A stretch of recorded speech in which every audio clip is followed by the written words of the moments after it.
নমস্কার বন্ধুরা, আমি সহেলি অলৌকিক জোনের আসরে তোমাদের আরও একবার স্বাগত জানাচ্ছি। বন্ধুরা, আজ অলৌকিক জোনে ঘটনা পাঠিয়েছেন রুনু মুখার্জি। লিখছেন, সহেলি, ঘটনাটা খুব নতুন নয়, বহু বছর আগেকার ঘটনা। এটা যখনকার ঘটনা তখন আমার বয়স 16-17 হবে। বর্তমানে আমি 60 একজন মানুষ। সুতরাং বুঝতেই পারছো এটা কত বছর আগের ঘটনা। আমাদের বাড়ি ছিল শ্রীরামপুরে। সেখানে আমার বাবা চাকরি করতেন। বাবার বদলি হয়ে যাওয়ার পর কলকাতার বেহালায় প্রথম দিকে আমরা ভাড়া বাড়িতে থাকতাম। বর্তমানে আমাদের নিজস্ব বাড়ি আছে। আমি যখনকার কথা বলছি তখন আমার ভাই স্কুলে পড়ে। আমার থেকে সে বয়সে অনেকটা ছোট ছিল। আমিও প্রায় স্কুলের শেষের দিকে এসে গেছি, এরকম একটা সময়। আমার ভাইয়ের ছোটবেলা থেকে যে সমস্যাটা ছিল, আমার ভাই প্রচণ্ড সুন্দর ছিল এবং আমাদের বংশের প্রথম ছেলে। কিন্তু ছোটোবেলা থেকেই ওর ওই নজর লাগা, হাওয়া বাতাস লাগা, এটা ছিল ওর নিত্যদিনের, মানে প্রায় হতেই থাকতো। ডাক্তার বদ্যি চিকিৎসাপত্র কোনো কিছুর কোনো অভাব রাখা হতো না এবং আমার বাবাই হাওয়া বাতাস এগুলো মানতেন না। সুতরাং ডাক্তার দেখানো, প্রথাগত চিকিৎসাতেই উনি বিশ্বাস করতেন। কিন্তু যখন সমস্ত কিছু করে ব্লাড টেস্ট করিও তার কখনো কখনো এমন জ্বর হতো, সে জ্বর ছাড়বার নাম নিত না। ঝাড়ফুঁক করিয়ে তাকে ঠিক করা হতো। এবার যতদিন শ্রীরামপুরে ছিলাম একরকম। আমরা বেহালায় আসার পর নতুন জায়গা, সেভাবে আমরা কাউকে কিছু চিনি না। কিন্তু ভাইকে যে স্কুলে ভর্তি করা হয়েছিল, ভাই দুপুরবেলা একা একা বাড়ি ফিরত, তখন সেই একই সমস্যা। প্রায় দিনই শরীর খারাপ, অসুস্থ হওয়া, নানা রকম প্রবলেম ওর হতে থাকতো। এবার আমরা যে পাড়ায় থাকতাম এবং যাদের সূত্র ধরে ওই বাড়িটায় ভাড়া গেছিলাম, তারা এমনই, আগের দিনে এরকম একটি ঘটনা পেয়েছিলাম, এমন একটি রাজনৈতিক মতাদর্শে বিশ্বাস করতেন, তারা ভূত ভগবান কিছুই মানেন না। তো সেখানে আমার মা, তখন খুব সহজ সরল মানুষ তখনকার দিনে, তিনি বলে ফেলেছিলেন যে তোমাদের এখানে হাওয়া বাতাস ঝাড়ায় টাড়ায় কোনো তান্ত্রিক বা ওঝা এরকম কেউ আছে ঝাড়ফুঁক করে?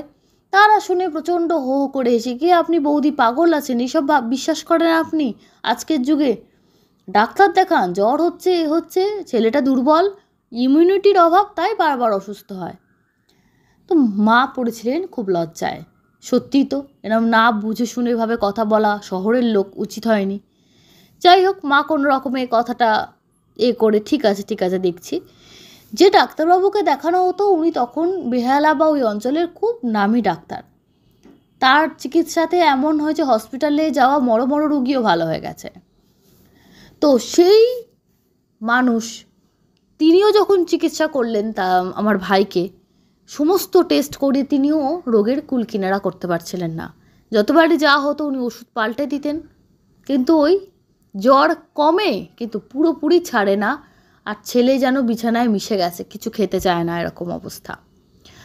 এরকম সময় আমরা যে বাড়িতে ভাড়া থাকতাম, সেই বাড়িওয়ালা যিনি ভদ্রমহিলা, তার সঙ্গে মায়ের অল্প বিস্তর পরিচিতি গড়ে উঠেছিল। তিনি নিজে থেকেই, এবার মা ঠিক করেছিল শহরের লোকেদের কাছে আগ বাড়িয়ে কিছু ফট করে বলে ফেলবো না, কোথা থেকে কি হবে, প্রবলেম হবে, কে কি ভাববে। তো উনি বলেছিলেন যে শোনো, একটা কথা বলি, তোমার ছেলেকে মনে হয় নজর লাগে বা হাওয়া বাতাস লাগে তোমার ছেলের, নাহলে এরকম বারবার হওয়া, এটা তো ঠিক নয় বা স্বাভাবিক বিষয় নয়। তো সেটা শুনে আমার মা যেন ধরে প্রাণ ফিরে ফেললেন, যেন ঠিক এই তো আমি যেরকম বিশ্বাস করি আমার মতো না। রুনু দেবী বলছেন ওনার মা এই হাওয়া বাতাস লাগা, নজর লাগা এগুলো প্রচণ্ডভাবে মানতেন। তো উনি বললেন, এই তো আমিও তাই ভাবছি, কিন্তু আমি ওনাকে বলে ফেললাম, যাদের কাছে উনি বলে ফেলেছিলেন, তো খুব লজ্জায় পড়েছি, শহরের লোক যদি আপনিও, ওই জন্য আপনাকেও সাহস করে আমি বলতে পারিনি। উনি তখন বললেন, না শহর গ্রাম বলে কিছু না, সবার মানসিকতা এক না। হ্যাঁ, আমি এগুলো মানি। বলে এখানে কি ব্যবস্থা আছে? বলে এখানে আছে তো, দুটো ব্যবস্থা আছে। একটা আছে মসজিদ আছে, সেখানে শুক্রবার ঝেড়ে দেয়, জল পোড়া তেল পোড়া দেয়। আর একজন বয়স্ক ভদ্রমহিলা আছে, তাকে বলে এলে তিনি বাড়িতে আসেন, কোনো টাকা পয়সা নেন না। ওনার একটা নেশার কি জিনিস, নিশি না কি বলে, বর্তমানে তাকে কি নাম ডাকে উনি রুনু দেবী বললেন, আমি তাও জানি না। সেই ওই নেশার জিনিস যদি একটু কেউ এনে দেয় সেটা উনি আসলে বেঁধে নিয়ে চলে যান। আর যে আনিয়ে দিতে পারে না টাকা দিতে চায়, কিন্তু উনি টাকা নিতে চান না, কারণ ওনার গুরুর বারণ আছে, টাকার জন্য উনি কিছু করেন না। উনি বললেন তাহলে তো খুবই ভালো, টাকা নিক না নিক ডেকে দিন, আমার ছেলেটার বড্ড শরীরে অসুস্থ। তো রুনু দেবীর কাছে ভাইকে রেখে ওনার মা একদিন ওই বাড়িওয়ালা ভদ্রমহিলার সঙ্গে বেরোলেন। বেরিয়ে গিয়ে ডাকতে গেলেন যে শুনো এরকম এরকম অবস্থা। বসে অনেকক্ষণ কথা বললেন, কোথা থেকে এসেছি, কি বৃত্তান্ত, ছেলের চটচট করে অসুখ করে, সমস্ত কিছু খুলে বললেন। এবং উনি বললেন আগামীকাল আমি যাব, একটু পরিষ্কার নুন রেখো। পরিষ্কার নুন বলতে যে রান্নায় ব্যবহার হয়, রান্নার কৌটো থেকে যেহেতু এঁটো ঠেকাঠেকি থাকে, তো সেটা না, একটু যেটা ব্যবহার হয়নি, নতুন প্যাকেট কেনা আছে বা আলাদা করে রাখা আছে, ঠাকুরের কোনো কাজে ব্যবহার করো, ঠাকুরের রান্না বান্না ভোগ টোগে, সেরকম একটু নুন আলাদা করে আমাকে রেখে দিও, ব্যাস। আর আমার ঝাড়া ফুঁক করে যখন আমি চলে আসবো, ওই যে জামা কাপড়টা পরে থাকবে বাচ্চা, সেটাকে কেচে দেবে, সঙ্গে সঙ্গে কেচে দেবে, সময় নষ্ট করবে না। বলে আচ্ছা তাই হবে। এটা আবার এমন কি বিষয়। উনি তখন চলে গেলেন, এনারাও চলে এলেন। উনি নিজের বাড়িতে ভেতরে ঢুকে গেলেন কোনো কাজকর্ম করতে আর কি। তারপরের দিন ঠিক যথাসময় বিকেলবেলা, এবার আস্তে আস্তে প্রায় সন্ধ্যের দিকে, ওনার ভয় লাগছে, কারণ রুনুদেবীর বাবাও আবার এগুলো একদম বিশ্বাস করতেন না। উনি স্ত্রীকে বকাবকি করবেন যে তুমি এখানে কলকাতায় এসে সব শুরু করে দিলে। তো ভাবছেন যে ঘুরিয়ে ফিরিয়ে বলবো বয়স্ক ভদ্রমহিলা এমনি কথা বলতে এসছে বলে। প্রথমবার রুনুদেবী তাদের বাড়িতে ওনাকে প্রথমবার দেখলেন। বলছেন ওনার যেরকমভাবে বর্ণনাটা দেওয়া হয়েছে, ভদ্রমহিলা বয়স্ক, বেশ বয়স হয়েছে, কিন্তু রোগা, গায়ের রং দোহারা, চামড়া বেশ ঝুলে পড়েছে, কিন্তু বয়স্কর মধ্যে একটু শক্ত শক্ত ভাব, অথচ একটু কুঁজো হয়ে গেছে, লম্বা বলে হয়তো। পরনে সাদা থান, মাথায় কাঁচা পাকা, ম্যাক্সিমাম চুলই পাকা, কিছু কাঁচা চুলও আছে। সাধারণ চেহারার বুড়ো মানুষ, তবে গায়ে কোনো ব্লাউজ নেই, শাড়িটাই ওরমভাবে পরা আছে আর কি। আগেকার দিনে বয়স্ক মহিলারা যেভাবে শাড়ি পরতো, আর গায়ে ঢাকা দেওয়া ছিল, তো প্রথমে বুঝতে পারিনি, তারপর দেখলো গায়ে ব্লাউজ নেই। তো শহরের দিকে এরকম একজনকে দেখে ওরা একটু অবাক হয়েছিল, কারণ গ্রামের এটা দেখা যায় খুব স্বাভাবিক। তো ইনি এসে মাটিতে বসলেন, উনি কোনো কিছু খেলেন না, বললেন না আমি যে কাজে এসেছি সেটা আমি আগে করি। দেখেই মনে হলো উনি স্নান করে এসেছেন, চুলটা বেশ ভিজে। বাচ্চাকে বললেন ওকে আমার সামনে বসিয়ে দাও, বসিয়ে দেওয়া হলো। এখানে বলে রাখা ভালো, ওনাদের বাড়িটা একদম পুকুরের পাশে, যে বাড়িটা ভাড়া নিয়ে এসেছিলেন আর কি। তো সেখান দিয়ে হাওয়া দিত, কিন্তু সেদিন অত বেশি হাওয়া দিচ্ছিল না। ভদ্রমহিলা একটু বজ্রাসনে যেভাবে বসে মানুষ, ঠিক ওভাবে হাঁটু মুড়ে বসলেন, এবং ওনার বসার পর মনে হলো না উনি বেশ স্টেডি, যেমন বয়স্ক থুরথুরি বুড়ি একদম উঠতে বসতে পারছে না এরকম অবস্থা কিন্তু না। উনি বসলেন একদম সোজা হয়ে বজ্রাসনে, বাচ্চাটিকেও সামনে, মানে ওর ভাইকে সামনে বসালেন। তারপরে বলে অদ্ভুত ঘটনা, বারবার কি বিড়বিড় করে পড়ছেন, আর জোরে জোরে হাই তুলছেন, আর ভাইয়ের গায়ে ফুঁ দিচ্ছেন। সে হাই বলছে, ওরকম বিকট হাই তোলা কারোর দেখিনি। হাই তুলতে গেলে একটা মানুষের মুখ যেটুকু হাঁ হয়, তার থেকেও বিকটভাবে ওনার মুখটা হাঁ হচ্ছে, এবং বারবার এটা হচ্ছে বলে ওনার চোয়াল ব্যথা হয়ে যাচ্ছে, চোখটা লাল, জল পড়ছে, মানে ওনার কষ্ট হচ্ছে, এটা বোঝা যাচ্ছে। ভাঁওতাবাজি হলে কষ্ট হবে কেন, বলে চেষ্টা করেও কেউ আমরা ওরকম অত বড় হাঁ করতে পারবো না। আর আর এমনভাবে ফুঁ দিচ্ছে ভাইয়ের গায়ে, ভাই পুরো কেঁপে উঠছে। শীতকালে যেমন হঠাৎ করে যদি কেউ ফ্যান চালিয়ে দেয় প্রচণ্ড ঠান্ডা, সে যেমন কেঁপে উঠবে, ওভাবে ভাই কেঁপে উঠছে। ভাইয়ের গায়ে জ্বর ছিল, কিন্তু ওষুধ খেয়ে সেটা তখন একটু কম ছিল, কিন্তু ভাই যেভাবে কাঁপছিল যেন মনে হচ্ছে 104 জ্বর, এত কাঁপছে, সে ছেলেকে বসিয়ে রাখা যাচ্ছে না। তো এভাবে প্রায় 20-22 মিনিট উনি হাই তুলে গেলেন, ঝেড়ে গেলেন, এবং ভাই কেঁপে গেল। লাস্টের দিকে ভাই মায়ের দিকে করুণভাবে তাকাচ্ছে যে ও আর পারছে না বসতে। উনি বলছেন যে একটু বসো বাবা, হয়ে যাবে। তারপর উনি স্ট্রেট আর বেশি কথা বললেন না, ওনাকে মা জোর করে 4 আনা পয়সা দিলেন, উনি তাই আসলে বেঁধে চলে গেলেন, টাকা নিচ্ছিলেন না। বললেন না আমি টাকা নেব না, শুধু বললেন তাড়াতাড়ি আমাকে ছাড়ো, ছেলেকে নিয়ে গিয়ে জামা কাপড় ছাড়িয়ে দাও, আর এই কাপড়টা কেচে দাও, মানে যেটা পরে বসে আছে, কাপড় বলতে জামা প্যান্ট যেটা বাচ্চা পরে আছে ওটা কেচে দাও সঙ্গে সঙ্গে, 1 মিনিটও দেরি করো না। তো কাঁচা জামা কাপড় পরে ভাইকে ঘরে ঢুকিয়ে মা সমস্ত কেচে দিলেন। অদ্ভুতভাবে যে ছেলে এতদিন ধরে জ্বরে ভুগছে, সেদিন সন্ধ্যের পর থেকে, উনি চলে যাওয়ার পর থেকে আর জ্বর আসেনি। এবং ওইভাবে যে হাই তুলতেন, উনি বললেন এবার আমি আস্তে আস্তে কলেজে ভর্তি হলাম স্কুলের গণ্ডি পেরিয়ে। উনি যখনই ভাইয়ের এরকম হতো উনি কিন্তু বলে দিতেন, কখনো কখনো এসে বলে দিতেন যা এটা ঠান্ডা লেগে হয়েছে, কখনো কখনো বলতেন যে না এবার হাওয়া লেগেছে। যখন হাওয়া লাগতো তখনই কিন্তু উনি ঝাড়তেন, না হলে ঝাড়তেন না।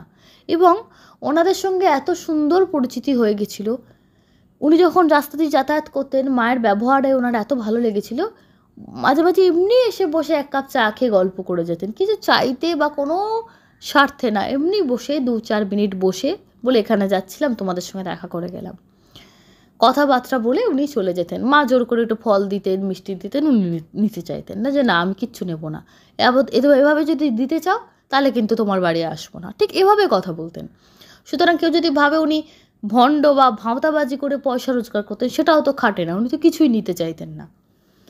এবং ওনার ভাইয়ের যতদিন এরকম ঝাঁ বাতাস লাগার বিষয়টা ছিল ততদিন ওইভাবে ঝেড়ে যেতেন, এবং যখন ঝাড়তেন তখনই উনি বিকটভাবে ওই হাই তুলতেন, যে মুখটা এত বড় করতেন, কোনো মানুষকে অত বড় মুখ দেখলে লোকে ভয় পাবে, যে এত বড় করে মুখ করে হাইকে তোলে, হাই বা কে করে, বলে না দেখলে বোঝাতে পারবো না, কি অদ্ভুত আর কি গায়ে কাঁটা দেওয়া সেই দৃশ্য।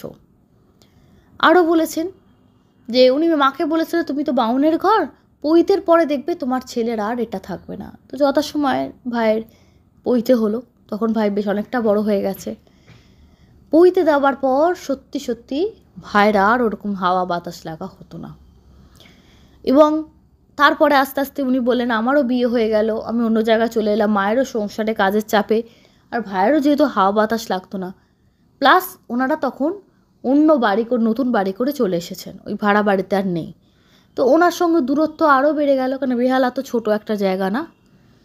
এবার কাজের চাপে তখন তো ফোন টোন নেই যে ফোন করে মানুষের খবর নেবে।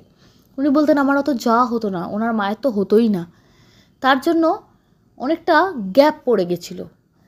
কিন্তু একদিন হঠাৎ খবর পেলেন পরিচিতদের থ্রু দিয়ে আর কি, যে উনি মারা গেছেন। ওনার মা তখন খুব দুঃখিত হয়েছিলেন যে দরকারের সময় উনি এত উপকার করে গেছেন সারা জীবন, শেষ জীবনে ওনাকে যেতে পারলাম না। আসলে উনি এত শক্ত ছিলেন, উনি যেভাবে হঠাৎ মারা যাবেন সেটাও একটা অদ্ভুত বিষয় ছিল। সারা জীবন হাওয়া বাতাস তাড়িয়ে তাড়িয়ে অন্যের দুঃখ নিজের ঘাড়ে নিতে নিতে পৃথিবী ছেড়েই একদিন বিদায় নিলেন। তবে ওনার এই হাই তোলা আর এইভাবে বিকট মুখ করে, এবং তারপরে বাচ্চা সেরে যাওয়া, অদ্ভুত। বন্ধুরা, সরাসরি চলে যাচ্ছি আজকে দ্বিতীয় ঘটনায়। দ্বিতীয় ঘটনা পাঠিয়েছেন অমর কুমার ঘোষাল হরিপাল থেকে।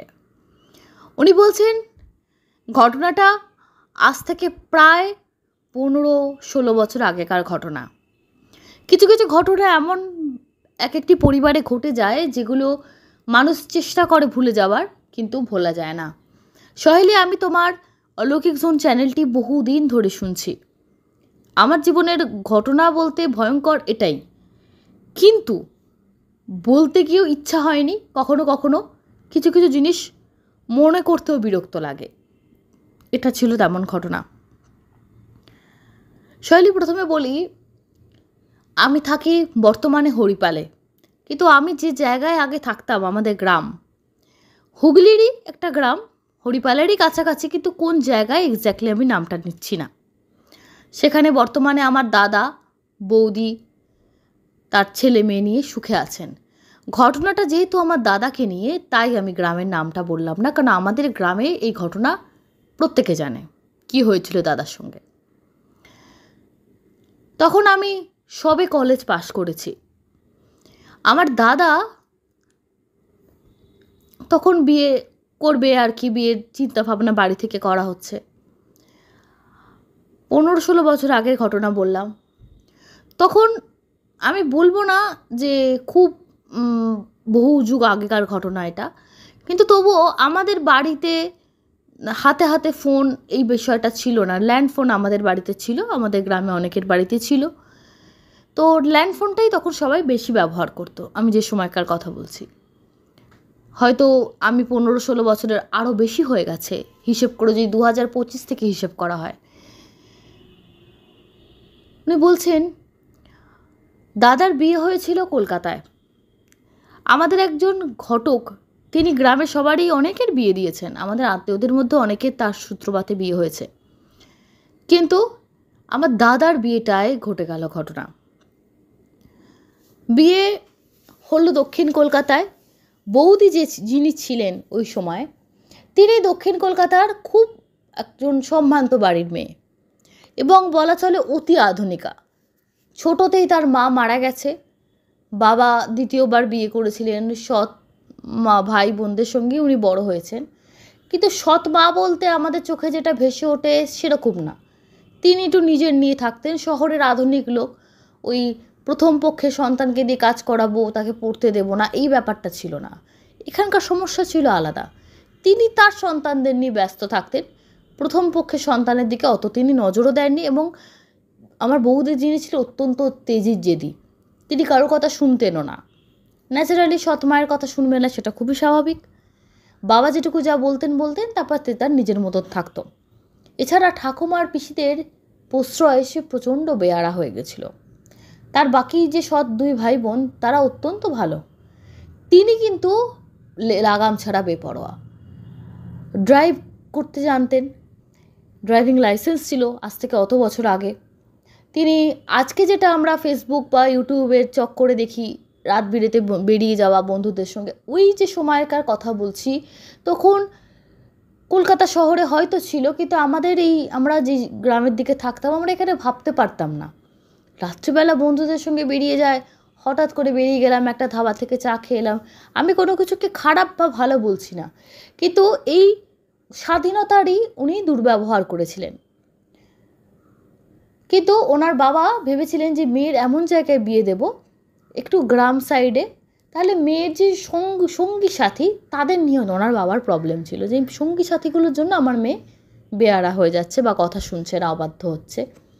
এদের থেকে দূরে করার একটাই রাস্তা, মেয়েকে অন্য কোথাও এমন জায়গায় বিয়ে দেবো যেখানে এর বন্ধুরা চট করে যেতে চাইবে না। সেই উদ্দেশ্যেই ওনারাও সম্বন্ধ খুঁজছিলেন একটু গ্রাম বা মফস্বল টাইপের, হয়তো এতটা গ্রাম আশা করেননি তবুও। তো আমার দাদার সঙ্গে সম্বন্ধটা কিভাবে যে হয়ে গেল সত্যি।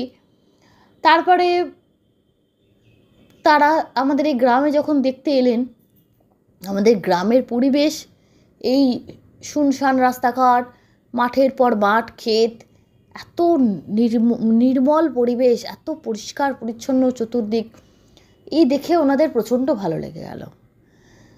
তো বৌদির বাবা এবং তার সৎ মা এবং তার পিসিমা বিয়ে ঠিক করে দিয়ে গেলে যে না, মেয়ের আমরা এখানেই বিয়ে দেবো। এই পরিবেশই ওর জন্য আদর্শ, এই গ্রামে সহজ সরল মানুষদের কাছে থাকলে ওর ঠিক হয়ে যায়। ওনারা বলেছিলেন যে আমার মেয়ে একটু জেদি, একটু একগুঁয়ে প্রকৃতির। তাতে আমার মা বাবা কোনোটাইতেই কোনো আপত্তি করে যে ছোটোবেলায় মাহারা মেয়ে, সৎ মা কতটুকু দেখেছে না দেখেছে হয়তো ঠিকভাবে প্রপারলি যেটাকে আমরা বলি আপব্রিঙ্গিং, সেটা হয়তো হয়নি। তো আমাদের বাড়িতে থাকুক, জয়েন্ট ফ্যামিলি আমার তখন। আমরা দুই ভাই ছাড়াও আমাদের দুই বোন ছিল। বোনেরা তখন অনেকটাই ছোট, তাদের বিয়ে থা তখন কিছু হয়নি, বর্তমানে তাদের ছেলেমেয়েরা বড় হয়ে গেছে। উনি বলছেন এখন ঘটনা লিখছি, হয়তো আমার ভাই বোনরা শুনলে বলবে কি বলছিস দাদা, 15 বছর, এর থেকে তো আরও অনেক বছর হয়ে গেছে। ওই যে বললাম কিছু ঘটনা হিসেব, সাল বছর হিসেব করতে মন চায় না, তাই আমি আন্দাজে একটা সাল তোমাদের বলে দিলাম বা একটা ধারণা দিলাম যে কত বছর পুরনো হতে পারে।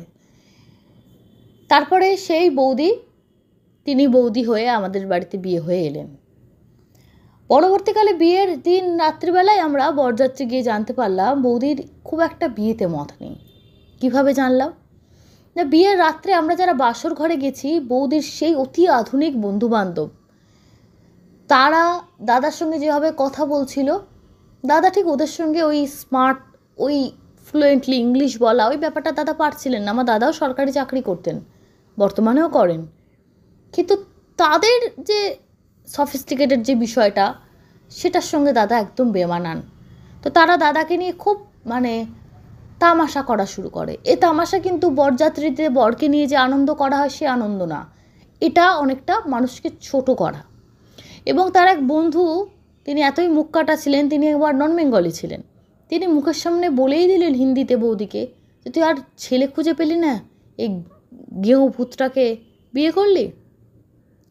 তো দাদা কিন্তু হিন্দি ভালো বলতে না পারলেও হিন্দি ভালো বুঝতে পারতেন, তো দাদা খুব দুঃখ পেলেন, চুপ করে বসেছিলেন। আপনারা ভাবুন গ্রামের লোককে তারা কতটা ছোট চোখে দেখতেন, তাদের ধারণা ছিল গ্রামের লোকেরা বোধহয় হিন্দিও বোঝে না, ইংরাজি বোঝে না সেটা ভাবতে পারুক, হিন্দিও বোঝে না। কার সম্পর্কে ভাবছে? যে ছেলেটা একজন সরকারি উচ্চপদস্থ চাকরি করে, ছেলেটা লেখাপড়া শিখেছে, জীবনে কম্পিটিটিভ এক্সাম ক্র্যাক করেছে, তারপর সেই জায়গাটায় পৌঁছেছে। সরকারি চাকরি বাড়িতে গিয়ে এমনি চেয়ারে বসিয়ে দেওয়া সেই যুগ তো ব্রিটিশ আমলে ছিল, বর্তমানে তো কোথাও নেই। তবুও তাদের ওই যে মানুষকে ছোট করার একটা আনন্দ, দাদা চুপ করে বসেছিলেন। শহরের লোকেদের মতো জৌলুস তার ছিল না, তাই তার পড়াশুনো শিক্ষা কোনো কিছুরই দাম ছিল না, তা তবু কোনো কথা বলেননি। পরের দিন বৌদিকে নিয়ে চলে এলেন।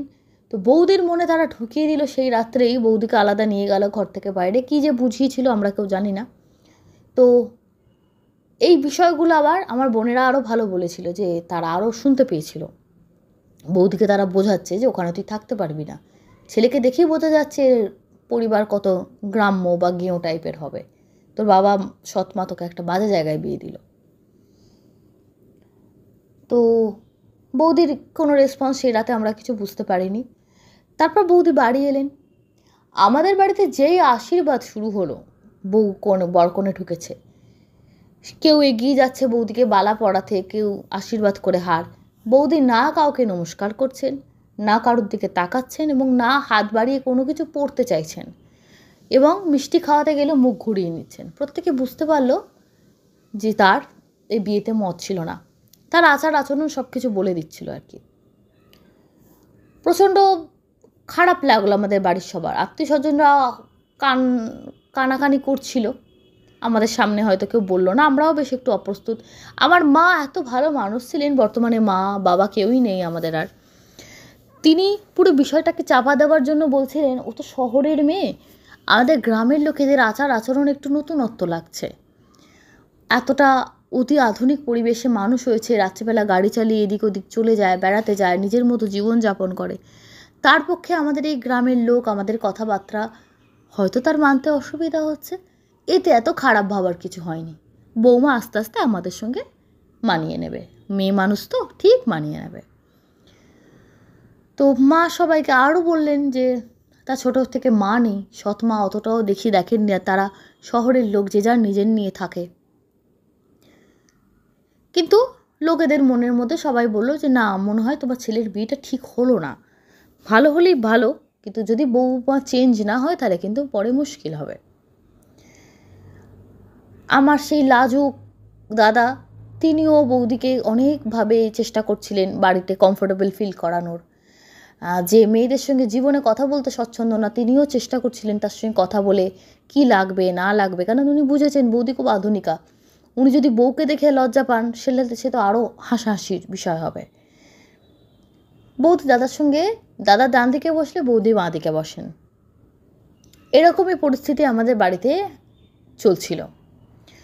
বউ ভাতও হলো, বউ ভাতেও বৌদির শহরের সোকল্ড বন্ধু বান্ধবরা তারাও গাড়ি টাড়ি করে এলো, তারা আবার বেশ সকাল সকাল চলে এসেছিল আমাদের গ্রামে একটি ভালো বাড়িতে, যে বাড়িটা আমাদের গ্রামের অনুসারে তখনকার দিনের আধুনিক বাড়ি, সেই বাড়িতে তাদের থাকার ব্যবস্থাও করা হয়েছিল, এবং বিয়ের সমস্ত জিনিস আমাদের বাড়িতে হয়েছিল, মানে বউকে বসানো, লোকজন খাওয়ানো। সেই বাড়িটায় থেকেই তারা নিন্দে মন্দ শুরু করে দেয়, সেই বাড়ির লোকজনদের তারা যাতা বলে, ইস এটা ওই তারা শুরু করে দেয়, তারা খুব অফেন্ডেড হয়। তবু গ্রামের অতিথি বলে তারা কিচ্ছু বলে না। রাত্রিবেলা এসে বৌদিকে খাওয়া দাওয়া ভালো হয়নি, এই সেই নানা রকম শুনিয়ে দিয়ে চলে যায়। একেতে বৌদির মন বসছিল না, ধুধু গ্রাম, তার মধ্যে এসব কথা শুনে বৌদি আরও আহত হলেন। রাত্রিবেলা যখন সমস্ত কিছু মিটে গেল, তারা শহরের উদ্দেশ্যে রওনা দিলেন। অত রাত্রেই আমাদের বাড়ি থেকে বলা হয়েছিল আপনারা রাত্রে থাকতে পারেন, তারা রাজি হননি। সবাই মিলে তারা চলে গেলেন। বাবা মা, তার সৎ মা বা বাবা, তারা মোটামুটি দেখে ভালোই লেগেছিল আমাদের, তাদেরকে খারাপ লাগেনি। কিন্তু বন্ধুবান্ধবের যে সার্কেলটা প্রচণ্ড বিষাক্ত।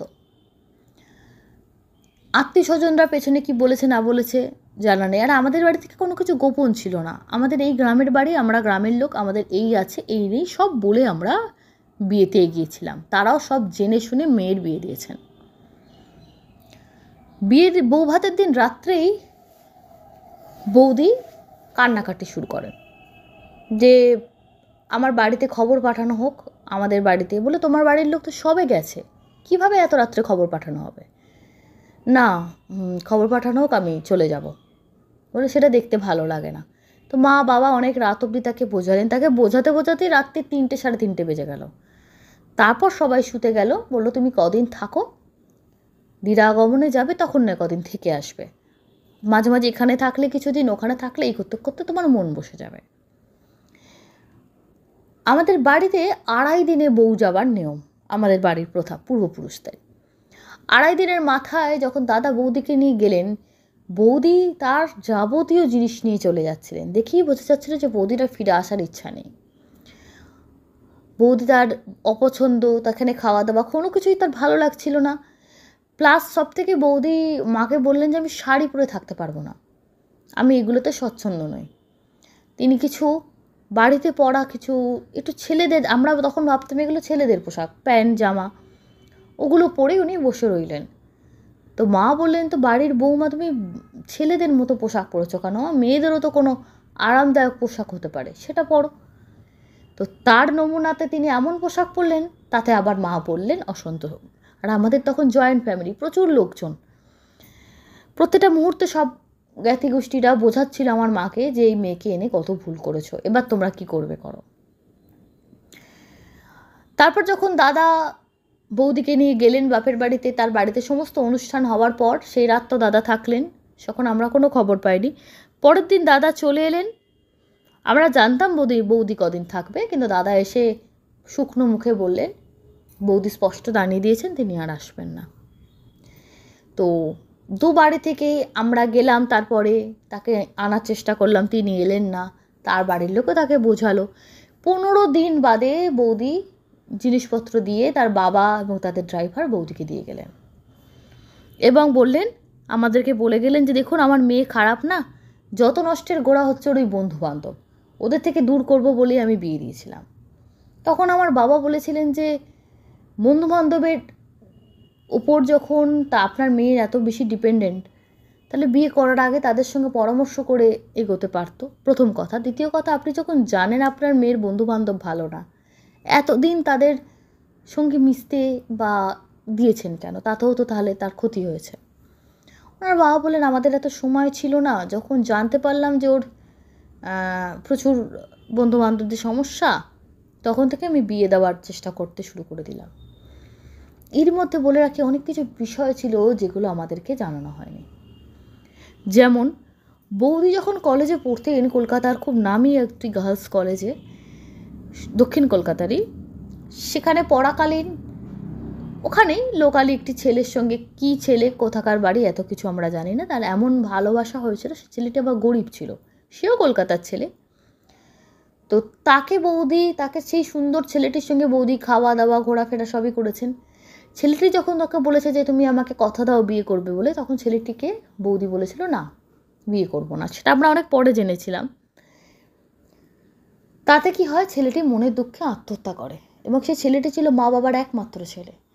তার মা বাবার প্রচুর অভিশাপ বৌদি করো, এবং ছেলেটির চোখের জল, ছেলেটির অকাল মৃত্যু, সমস্ত কিছুর জন্য বৌদি ও তার বৌদির বন্ধুরা দায়ী থাকে। কারণ তারা টাইম পাস হিসাবে ছেলেটিকে দেখতে চেয়েছিল। ছেলেটি ছিল সহজ সরল, সে ভালোবাসবো তার সঙ্গে থাকবো বলে ভালোবেসেছিল।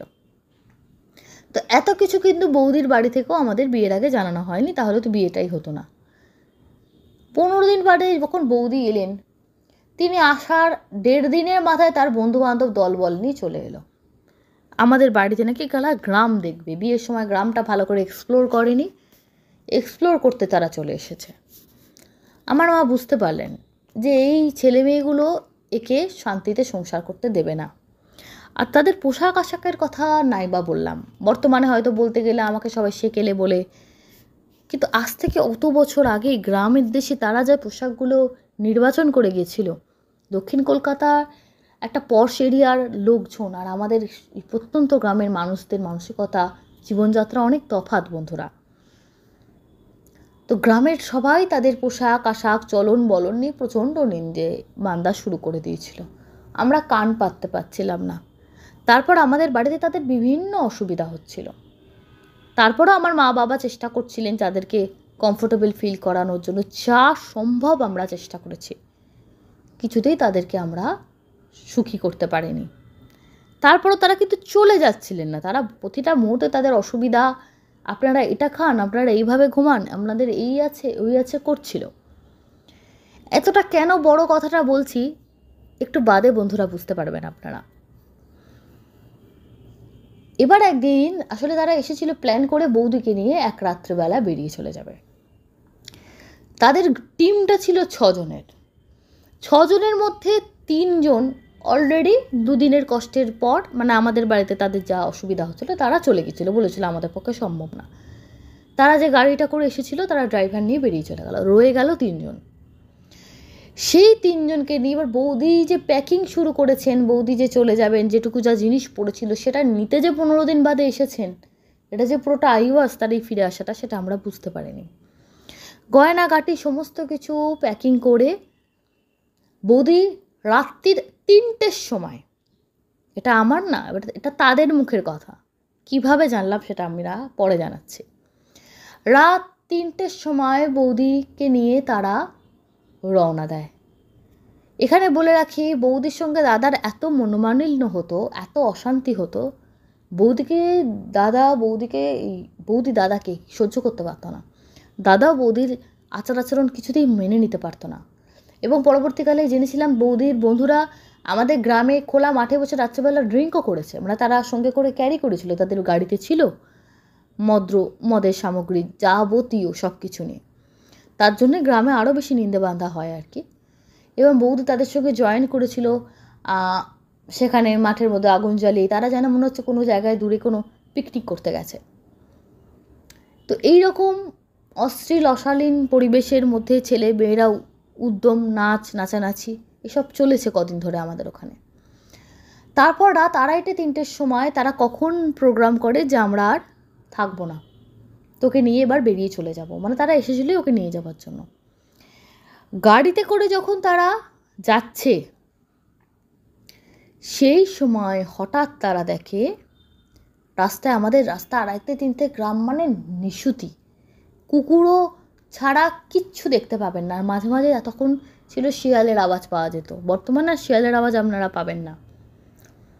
গাড়িতে যখন গাড়ি চালিয়ে যাচ্ছে, এবার ড্রাইভারকে নিয়ে আগের যারা পার্টি তারা বেরিয়ে চলে গেছিলো, অন্য একটি গাড়িতে করে এরা যাচ্ছে। এই গাড়িটা অবশ্যই ভাড়া করেছিল তারা। তাদের মধ্যে 3 জনের মধ্যে বৌদিকে বাদ দিয়ে একজন গাড়ি চালাতে পারত, সে গাড়ি চালাচ্ছিল, তিনি ছেলে আর কি। শোনা যায় বৌদির সঙ্গে তারও সম্পর্ক ছিল। এবং বাকিরা, বৌদিকে নিয়ে বাকি জনেরা তারা পেছনে বসেছিল।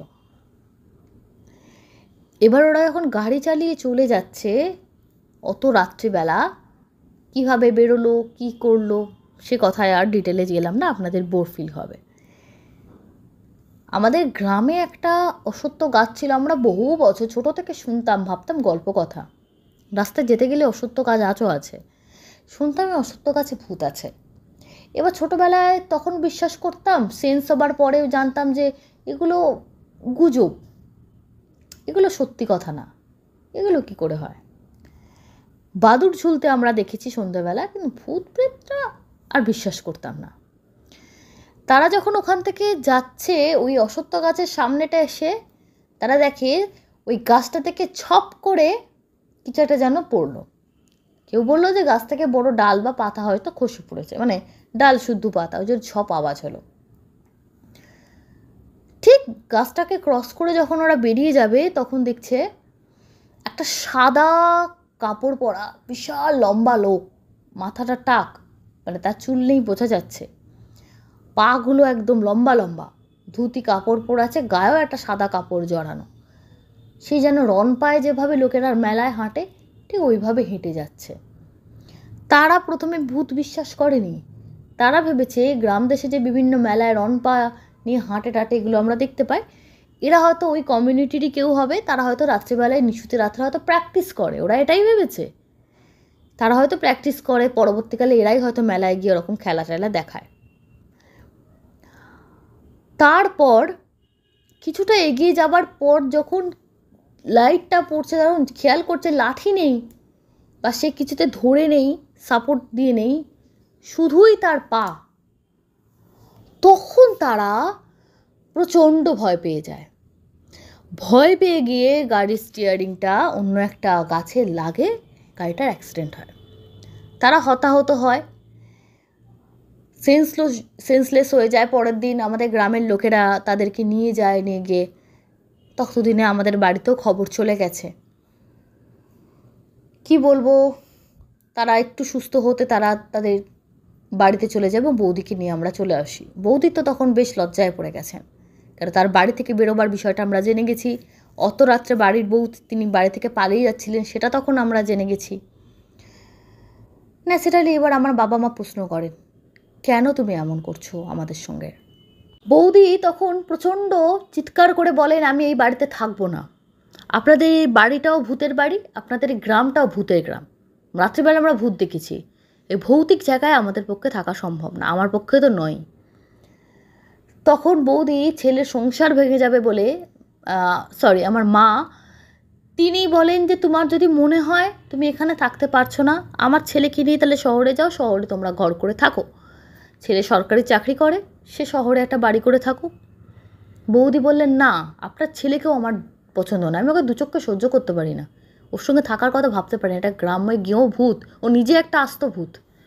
রাস্তাঘাটে ভূত আছে সেটা কথা, বাড়িতেও ভূত। তো এতে আমার মা বাবা প্রচণ্ড আহত হন, যে এখানে আর কিছু বলার থাকে না। তখন ন্যাচারালি মা তো কান্নাকাটি করে বলেন, তাহলে আমার ছেলের জীবনটা নষ্ট করলে কেন, তোমাদের তো সব জেনে শুনে কেন করলে, ইত্যাদি ইত্যাদি। ঠিক এরপর মাস তিনেক বৌদি আমাদের বাড়িতে ছিলেন, কারণ তার বাপের বাড়ি থেকে বাবা কাকা এসে একটু ধমক টমক তাকে দিয়ে গেছেন, তোমাকে এখানেই থাকতে হবে ইত্যাদি ইত্যাদি। বৌদি ওখানে ছিলেন।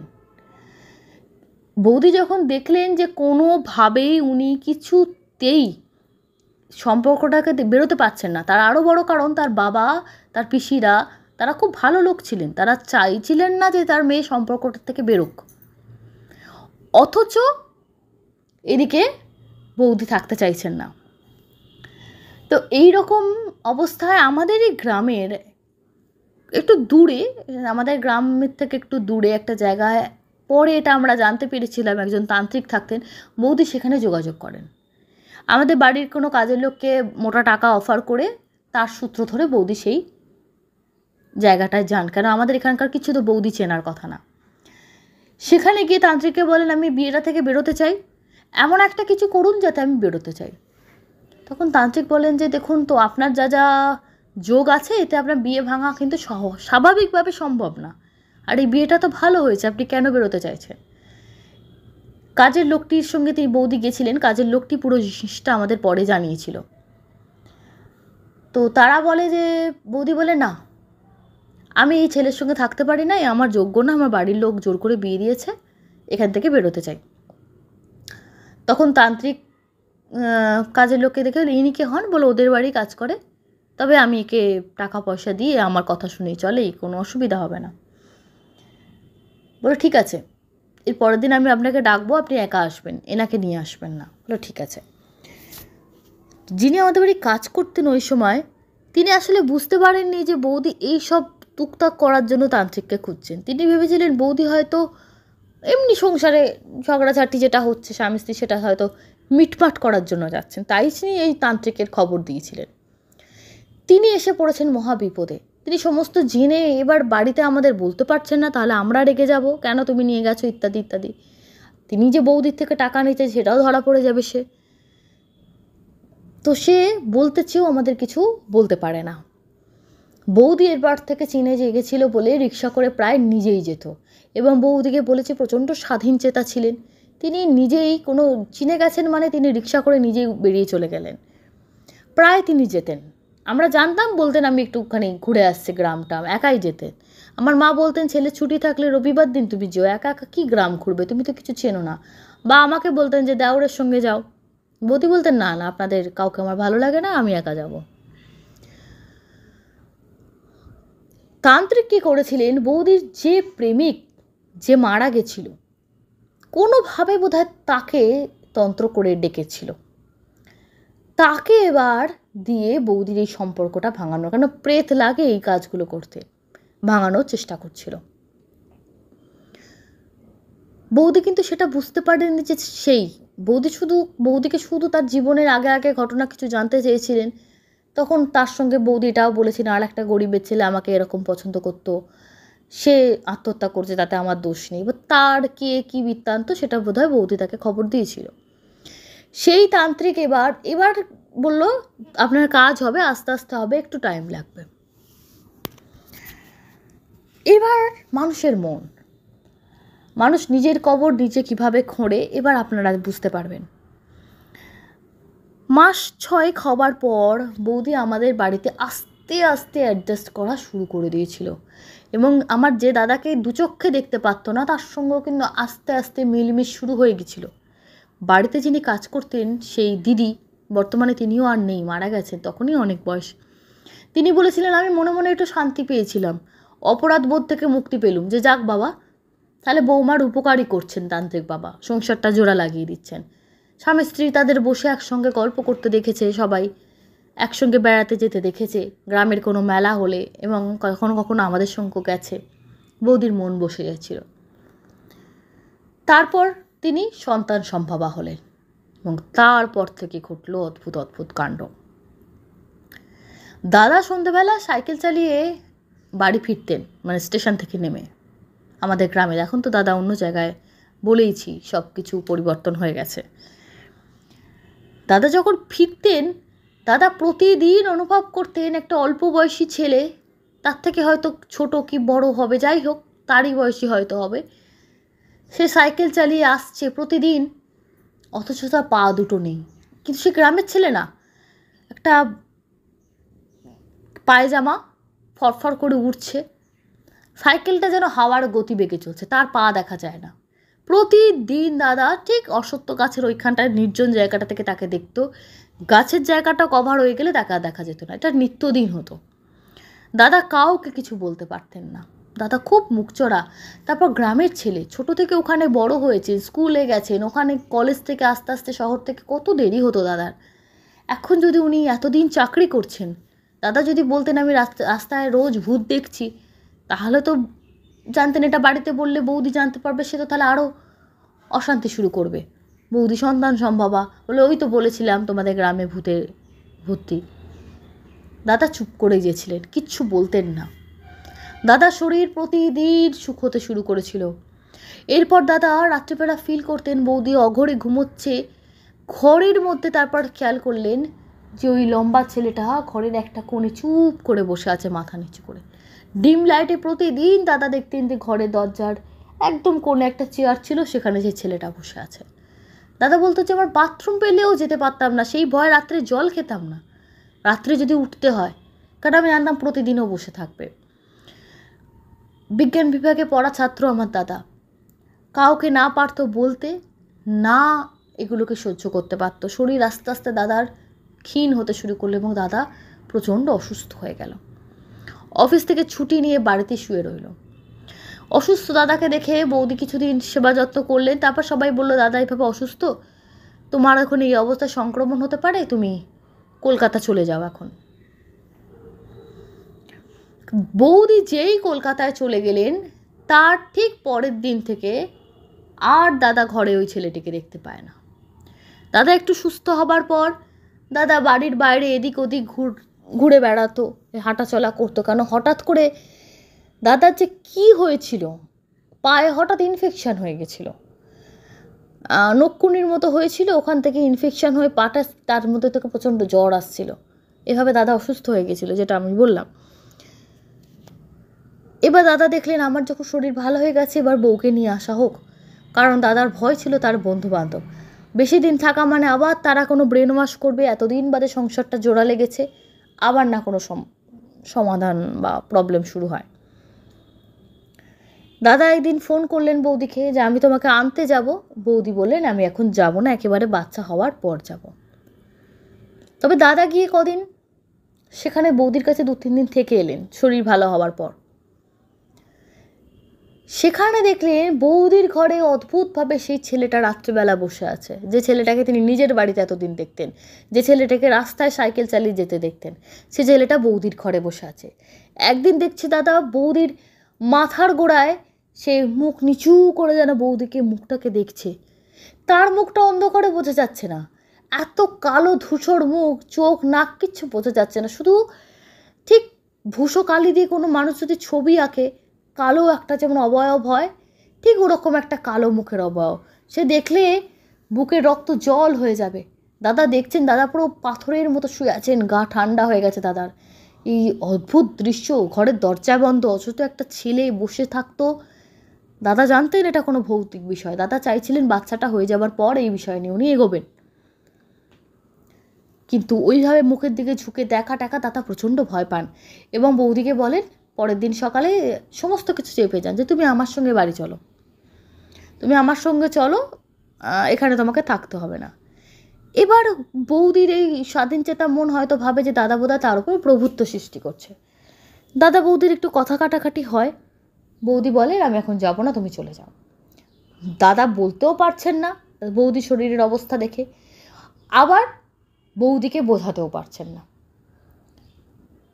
ঠিক তার একদিন বাদে দাদা চলে আসেন, ভাবেন যে চলে যাই এখন। তার বাবা মাকে বলে আসেন আপনারা একটু বুঝিয়ে পাঠিয়ে দেবেন, আমি কিছু ভালো বুঝছি না। তো বৌদির বাবা বলেন যে এখানে তো ডাক্তার বুদ্ধি শহরে বেশি, থাকুক না, বাচ্চা হলে না একবারে যাবে। তো এরকম কথাবার্তা হয়ে, বা তুমি থাকতে হলে তুমি থাকো, এখান থেকে অফিস যাতায়াত করো।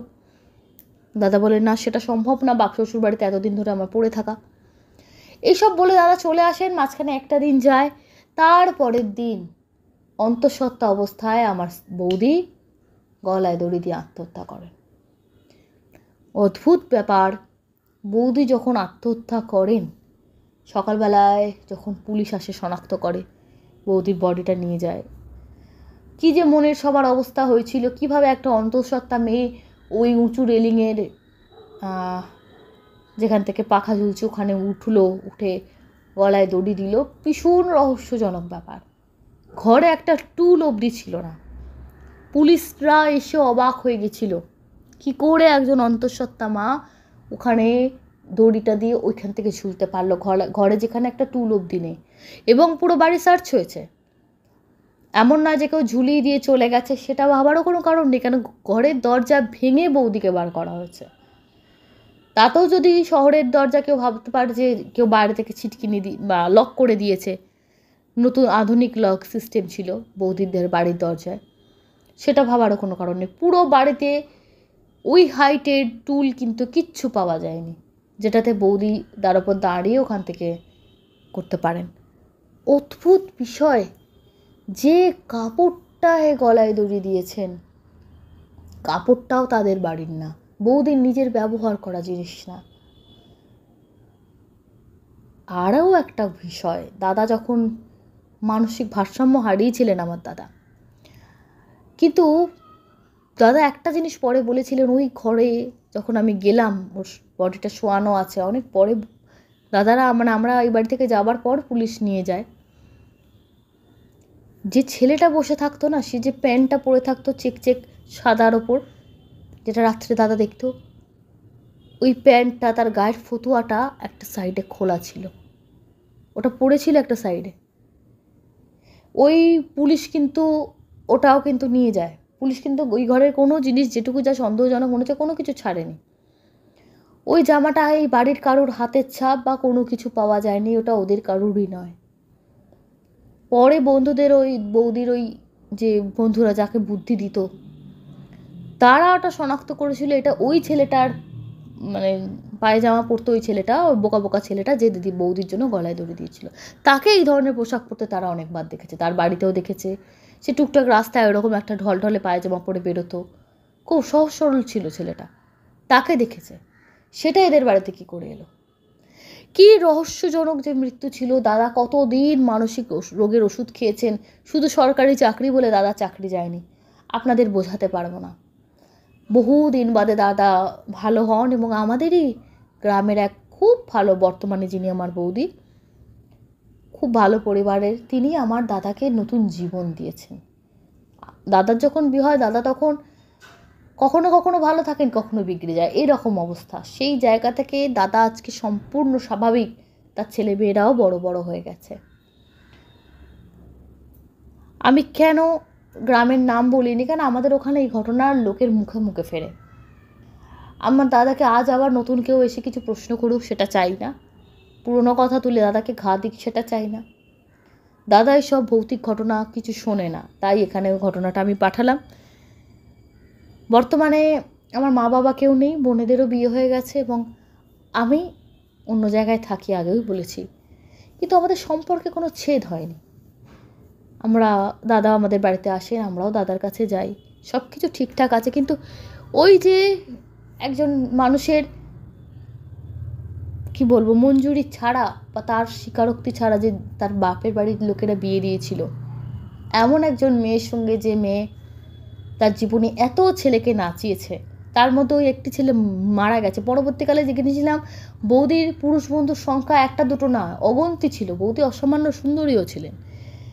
ওই ছেলেটি খুব মনের দুঃখে আত্মহত্যা করেছিল, কিন্তু বাকিরা করেনি, বাকিরা মুভ অন করে গেছিলো লাইফে। তার অভিশাপ আমার দাদার জীবনটাকে শেষ করে দিয়েছিল, এবং বৌদির মৃত্যুটাকেও আমরা স্বাভাবিকভাবে দেখি না। যে আমি বলছি না বৌদি মারা গেছেন, বৌদি আস্তে আস্তে চেঞ্জ হওয়ার চেষ্টা করেছিলেন। আবার অনেকে বলেন ওই চেঞ্জ কিছু হতো না, বাচ্চা জন্মানোর পর হয়তো অনেক টাকা পয়সা চেয়ে দাদাকে ছেড়ে দিত, অনেকে এটাও বলেন আমাদের আত্মীয়দের মধ্যে, কারণ তাদের বক্তব্য বউ কোনোদিন চেঞ্জই হয়নি, ও অভিনয় করতো তোমাদের সঙ্গে। কিন্তু সত্যি মিথ্যে ঈশ্বর ছাড়া কেউ জানেন না।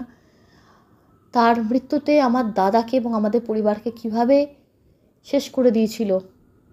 এবং আমার মা, তারপরেই কয়েক বছর বাদে আমার মা মারা যান, তারপরে বাবা মারা যান। অনেকে আবার বৌদিদের বাপের বাড়ি থেকে দোষ দিয়েছিল যে শ্বশুরবাড়ির লোকেরা হয়তো মানসিক যন্ত্রণা দিত, তাই জন্য মেয়ে আঘাত পেয়েছে। তো এই অপবাদগুলো আমার বাবা মা নিতে পারেননি। এই অপবাদগুলো আমার বাবা মায়ের মৃত্যুর কারণ, যেহেতু তাদের কাছে কোনো ভ্যালিড রিজনও ছিল না, কোনো প্রমাণ ছিল না আমাদের বিরুদ্ধে, অথচ বৌদির বিরুদ্ধে কোটি কোটি প্রমাণ আমাদের কাছে ছিল। কিন্তু আমরা কোনো দিন আমার সেই মৃতা বৌদি বিরুদ্ধে কোনো দিন কিছু আমরা বলিনি, কারণ তিনি তো মারা গেছেন। তার জীবিত অবস্থা, তার চারিত্রিক বৈশিষ্ট্য তুলে ধরে তো আমাদের সম্মান বাড়বে না, আমরা তেমন কোনো কাজ কোনো দিন করিনি। কিন্তু সেই দুঃখ, সেই কষ্ট আমাদের বহুদিন তাড়া করে বেরিয়েছে। আমি হয়তো জানি না, অনেক বেশি ঘটনা বলে ফেললাম, তবে একটাই কথা বলবো, যারা ছেলে মেয়েদের বিয়ে দেবেন, আমরাও আমাদের পরিবারে পরবর্তীকালে যা বিয়ে থা হয়েছে, এখনও বড় বড় আজকের প্রজন্মও যা হচ্ছে, সবসময় দুটো পক্ষের স্বীকারোক্তি খুব দরকার। শুধুমাত্র মা বাবার কথা শুনে বিয়ে দেবেন না, কারণ ছেলে মেয়েদের কোথাও জোর করে দেওয়া হচ্ছে কিনা এটাও দেখাটা খুব দরকার। থ্যাংক ইউ সো মাচ আপনাকে। যদি অনেকেও বলতে পারেন যে প্রথমে এতটা কিছু বলার দরকারটা কী ছিল, এতটা কিছু যদি না উনি বলতেন, ওনার বৌদি কেমন ছিলেন, কোন পরিবেশে বড় হয়েছেন, তার বন্ধুবান্ধব কেমন ছিল, তাহলে আমরা তার ওই মৃত্যু, ওই ছেলেটির জামা কাপড় তার ঘরে পাওয়া, মৃত ছেলেটির, এর কোনো রহস্য কিন্তু আমরা বুঝতে পারতাম না। আপনাকে অসংখ্য ধন্যবাদ। কমেন্ট করেছেন দীপান্বিতা দাশগুপ্ত, লিখেছেন সিনেমার মতো লেগেছে ওনার তন্ত্রক্রিয়ার ঘটনাটি। শ্রাবণী মুখার্জি লিখেছেন কি ভয়ঙ্কর ঘটনা।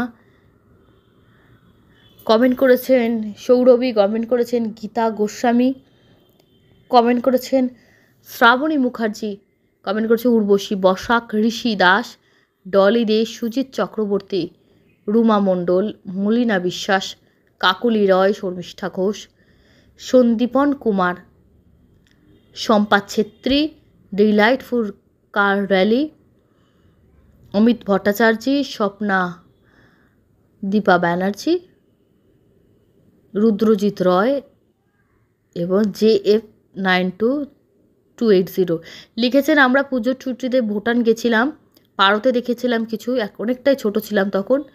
আমরা ফুটসুলিংয়ে ছিলাম, রাতে টয়লেটে দেখেছি পারতে।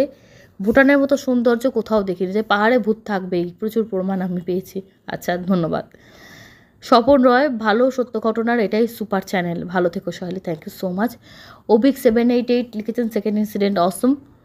জবা দেবী লিখেছেন, সহেলি ঘটনাই ভালো লাগলো, আমি ডানকুনি থেকে জবা চক্রবর্তী বলছি, থ্যাংক ইউ সো মাচ। মৌসুমী মিদ্দে, দুর্গার পরিবার, অডিও 8487, দেবজিৎ রয়।